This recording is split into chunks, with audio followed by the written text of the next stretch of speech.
వాసుడు అల్లూరి సీతారామరాజు గారిని ఓ రకంగా చెప్పుకోవాలంటే చాలా కాలం తర్వాత మనం చాలాసార్లు ప్రభుత్వాన్ని అల్లూరి సీతారామరాజు సంబంధించి ఏదైనా మాన్యుమెంట్ చూడడం జరిగింది. ఈనాడు ఏదైతే మన భోగాపురం ఎయిర్పోర్ట్కి అంతర్జాతీయ విమానాశ్రయానికి మన అల్లూరి సీతారామరాజు గారు పేరు పెట్టడం చాలా మనందరూ ప్రధాని మోడీ గారు దేశవ్యాప్తంగా అల్లూరి జయంతి వర్ధంతి కార్యక్రమాలు కూడా ప్రభుత్వ కార్యక్రమాలుగా నిర్వహించాలని చెప్పేసి గతంలో చెప్పడం కూడా జరిగింది. ఏదైతే భవిష్యత్ తరాలకి తెలియాలి. ఇవాళ అంతర్జాతీయ విమానాశ్రయం ద్వారా చుట్టుపక్కల 2-3 రాష్ట్రాలు ఉన్నాయి, ఛత్తీస్గఢ్ ఉంది, ఒరిస్సా ఉంది. భవిష్యత్తులో ఈ ప్రయాణాలు చేసినప్పుడు ఎవరు అల్లూరి సీతారామరాజు గారు తెలుసుకోవడం చాలా నిజంగా కొత్త తరాలకి అదొక మార్గం ఉందని తెలియజేస్తున్నాడు. అదేవిధంగా ఈ రోజు స్వామి వివేకానంద గారి వర్ధంతి, పింగళ వెంకయ్య గారు వర్ధంతి, అటువంటి మహనీయులందరినీ కూడా ఈ రోజు మనం ఈ సందర్భంగా స్మరణం చేసుకుంటూ నాకు ఈ అవకాశం చూడండి పెద్దలకి కృతజ్ఞతలు తెలుసుకుంటూ మరి ఎమ్మెల్యే గారిని వాసు గారిని సత్యానంద గారు ఒకసారి మాట్లాడకపోతాం.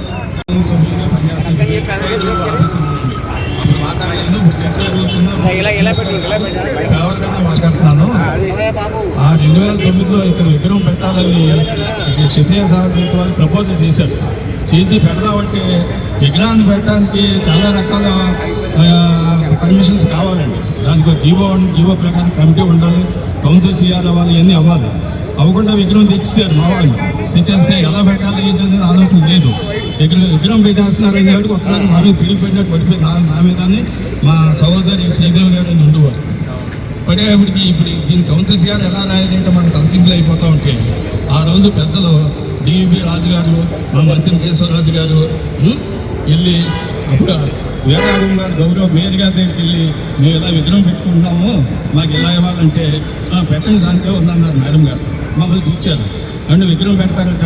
లేదు మేడం, దీంతో చాలా ప్రాబ్లమ్స్ ఉంటాయి, తెలియదు మేడం అంటే సరే ఏమున్నాయి పెట్టలేను. అంతకుముందు 4 విగ్రహాలు ప్రపోజల్ ఉన్నాయి మేడం, ఇది ఎలా పెట్టేస్తామని ఎక్కడున్నాం. అయితే 4 రాసి పెట్టండి అన్నారు.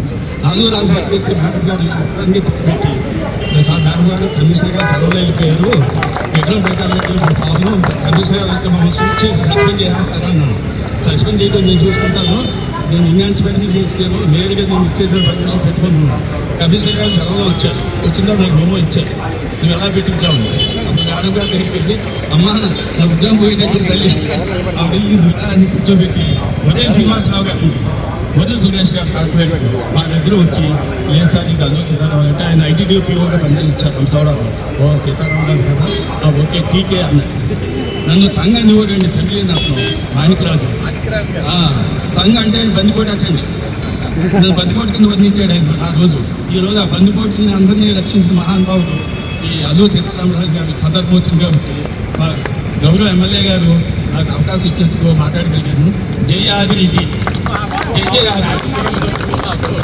129 అల్లూరి సీతారామరాజు గారి జయంతి సందర్భంగా క్షత్రియ సేవా సంస్థ ఆధ్వర్యంలో ఘనంగా జరుగుతున్న ఈ వేడుకకి ముఖ్య అతిథిగా విచ్చేసిన యువ నేత మన నగర ఎమ్మెల్యే ఆదిరెడ్డి శ్రీనివాస్ గారికి, ఇతర క్షత్రియ పెద్దలకి, సోదర సోదరీమణులందరికీ నమస్కారాలు తెలియజేసుకుంటూ, మన తెలుగుదేశం ప్రభుత్వం అధికారంలో ఉండగా అధికారికంగా జయంతి కార్యక్రమం చేయడానికి మనందరికీ కూడా అనుమతినిచ్చి మన క్షత్రియ జాతి మన్యం వీరుడైన అల్లూరి సీతారామరాజు గారికి ఇంత మర్యాద కల్పించిన నారా చంద్రబాబు నాయుడు గారికి కూడా మా క్షత్రియులందరి తరఫున ప్రత్యేక ధన్యవాదాలు తెలియజేసుకుంటూ, ఈరోజు అల్లూరి స్ఫూర్తి యువతలో నింపే విధంగా యువనేతలందరూ కూడా అల్లూరి స్ఫూర్తితో పనిచేయాలని ఈ సందర్భంగా మన రాష్ట్ర వ్యాప్తంగా అనేక కార్యక్రమాలు చేస్తున్న క్షత్రియ సేవా సమితులందరికీ కూడా నాయకులందరూ సహకరిస్తున్నందుకు ప్రత్యేకించి ధన్యవాదాలు తెలియజేసుకుంటూ, ఈ అవకాశం ఇచ్చిన పెద్దలందరికీ కూడా మరొకసారి ధన్యవాదాలు.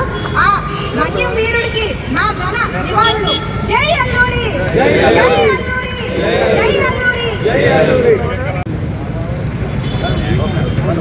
క్షత్రియ సేవా సంఘం వారు నిర్వహిస్తున్న 129వ జయంతి అల్లూరి సీతారామరాజు గారి యొక్క జయంతి సందర్భంగా అధికారికంగా ప్రభుత్వం జారీ చేసిన అనుమతుల పరంగా అధికారికంగా చేసుకుంటున్న ఈ జయంతి వేడుకల్లో ఒక నగర పౌరుడి కింద నేను ఈ కార్యక్రమంలో పాల్గొనే అవకాశం కల్పించిన సంఘ సభ్యులకు, పెద్దలకి అందరికీ కూడా మనస్ఫూర్తిగా అభినందనలు తెలియజేస్తా ఉన్నా. ఎందుకు నగర పౌరుడిగా అంటా ఉన్నానంటే, నేను 7th క్లాస్లో స్కిట్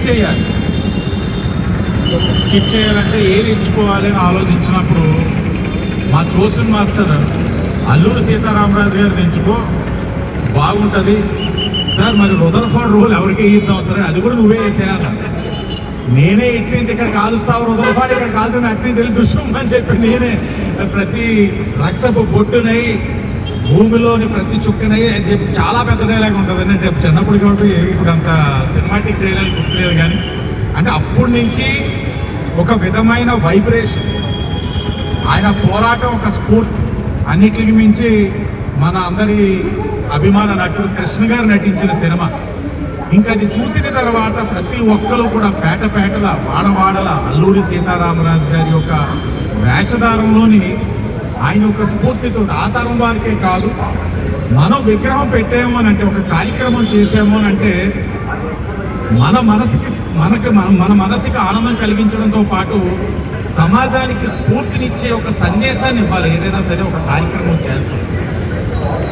మనస్ఫూర్తిగా క్షత్రియ సేవా సంఘం వాళ్ళు అభినందిస్తా ఉన్నారు. 2009లో ఇప్పుడే చెప్పారు, రిటైర్డ్ టౌన్ ప్లానింగ్ అధికారి ఇక్కడ ఈ విగ్రహం పెట్టడానికి వారి యొక్క ఆలోచన, తెగింపు ముమ్మాటికి అల్లూరి గారి యొక్క స్ఫూర్తితో మీరు చేసిన కార్యక్రమమే ఈ రోజున ఎంతో మంది ఈ తరం వారికి కూడా స్ఫూర్తిగా నిలుస్తా ఉన్నారు. దారిని పోయే ప్రతి ఒక్కరు కూడా ఎవరు వీరు, అల్లూరి సీతారామరాజు గారు. ఈ జెన్జీ కిడ్స్కి తెలియకపోవచ్చు ఏంటి ఆయన ఘనత, ఏంటి ఆయన చరిత్ర, ఏం సాధించారు. బ్రిటిష్ వారి పైన పోరాడారు. టెక్నాలజీ లేని సమయంలో కూడా వివిధ ప్రాంతాలకి కమ్యూనికేషన్ పెట్టి వాళ్ళని ఎదుర్కొని స్వేచ్ఛ కోసం పోరాడిన వ్యక్తి. అదే మన స్ఫూర్తి. ఈ తరం వాళ్ళు దీంట్లోంచి ఏం నేర్చుకోవాలి అంటే, ఒకటి తెగింపు, మరొకటి స్వేచ్ఛ. నీ స్వేచ్ఛ కోసం నువ్వు పోరాడాలి, నీ హక్కుల కోసం నువ్వు పోరాడాలి. బానిసత్వం ఉండకూడదన్నది ఆయన ఇచ్చిన స్ఫూర్తి. వివరిస్తే పిల్లలు కూడా భవిష్యత్ తరాలకి తెలియజేసిగా కోరి ప్రార్థిస్తున్నాను. అలాగే వాళ్ళ ఆదిరెడ్డి వాసు గారి చేతి మీదుగా మా సోదరుడు చరువురు శ్రీను 10,000 రూపాయలు అందించడం జరిగింది. అలాగే మా మరో సోదరుడు బైరాజ్ ప్రసాద్ రాజు కూడా ఒక 5,000, క్షత్రియ సేవా సమితి ఆధ్వర్యంలో మా బైరాజ్ ప్రసాద్ రాజు ఒక 5,000 అందించడం జరిగింది. ఇలాగ ఈ పాపని మరి అడాప్ట్ చేసుకుని ఆయన చదివించడం అనేది చాలా సముచిత స్థానం, చాలా సంతోషం అందరికీ కూడా. నాకు మీరు అడిగిన క్వశ్చనే నేను కూడా, అమ్మ నీకు ఈయన ఎవరో తెలిసారంటే ఆ పాప నోటంటే అంటే దాన్ని బట్టి మనకి ఏంటి ఎడ్యుకేషన్ కరిక్యులం ఏం నడుస్తుందనో తెలుస్తుంది. ఈ అమ్మాయి ఫస్ట్ 470కి 463 వచ్చింది.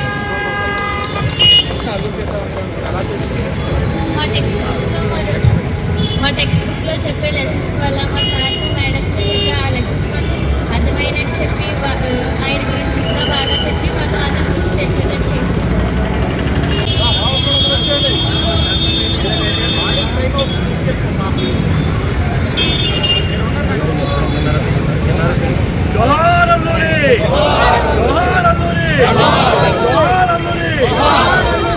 రామరాజు గారి యొక్క 129వ జయంతి వేడుకల్లో ప్రభుత్వం ఏదైతే అధికారికంగా ప్రకటించిందో ఆ అధికారికంగా ఆయనకి నివాళులర్పించే జయంతి వేడుకల్లో క్షత్రియ సామాజిక వర్గం ఏదైతే సేవా సంఘం వారు ఉన్నారో వారి యొక్క పర్యవేక్షణలో జరుగుతున్న కార్యక్రమంలో నేను, మా కూటమి నాయకులు చెడ్డీ ప్రియ గారు కానీ ఇతరులందరూ కూడా పాల్గొనడం జరిగింది. అంటే కూడా క్షత్రియ సామాజిక వర్గం కుటుంబ సభ్యులు అందరూ పాల్గొనడం జరిగింది. గొప్ప అవకాశం. అలాంటి మహనీయుడికి నివాళులు అర్పించుకోవడం ఒక అవకాశం అయితే, రెండవది ఆయన్ని స్మరించుకోవడం. ఎందుకంటే మహనీయులు ఒక విగ్రహాలు మనం ప్రతిష్ఠించాలన్నది ఎందుకు రాజకీయ వ్యవస్థ కోరుకుంటుందంటే, ఆ మహనీయులు ఒక విగ్రహాలు ప్రతిష్ఠించడం వల్ల భవిష్యత్ తరాల వారికి వారి యొక్క జీవితాలు తెలియాలన్నది ఆలోచన.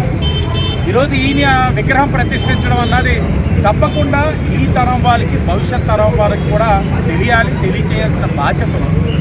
ఆయన పోరాట పటిమ, బ్రిటిష్ వారిని ఏ విధంగా ఎదిరించారు, స్వేచ్ఛ కోసం ఆయన ఏదైతే పోరాటం చేస్తున్నారో, అణగారిన వర్గాలు ఎవరైతే ఉన్నారో వారి కోసం ఏ విధంగా పోరాటం చేస్తున్నారో మన అందరికీ కూడా స్ఫూర్తిదాయకం. విధానం కానివ్వండి అన్నీ కూడా భవిష్యత్ తరాల వారికి తీసుకెళ్లవలసిన బాధ్యత ఆయనకి అభిమానించే ప్రతి వ్యక్తి పైన ఉంది. నాడున్న కౌన్సిల్ ఏదైతే మేయర్గా ఆదిరెడ్డి వీర్రాఘవమ్మ గారు వారి యొక్క కార్పొరేటర్స్ అందరూ కలిపి ఆమోదం తెలిపి ప్రతిష్ఠించిన విగ్రహం, ఆనాడు నా తల్లిగారు సహకరించిన ఈ యొక్క ప్రతిష్టకి స్థాపించబడిన విగ్రహం ఇక్కడ ఉంటే శాసనసభ్యుడిగా నాకు ఆయన మీద ఉన్న గౌరవం అభిమానంతో కంబాల్ చెరువు దగ్గర అల్లూరి సీతారామరాజు గారి యొక్క విగ్రహాన్ని నేను ప్రతిష్ఠించగలిగాను.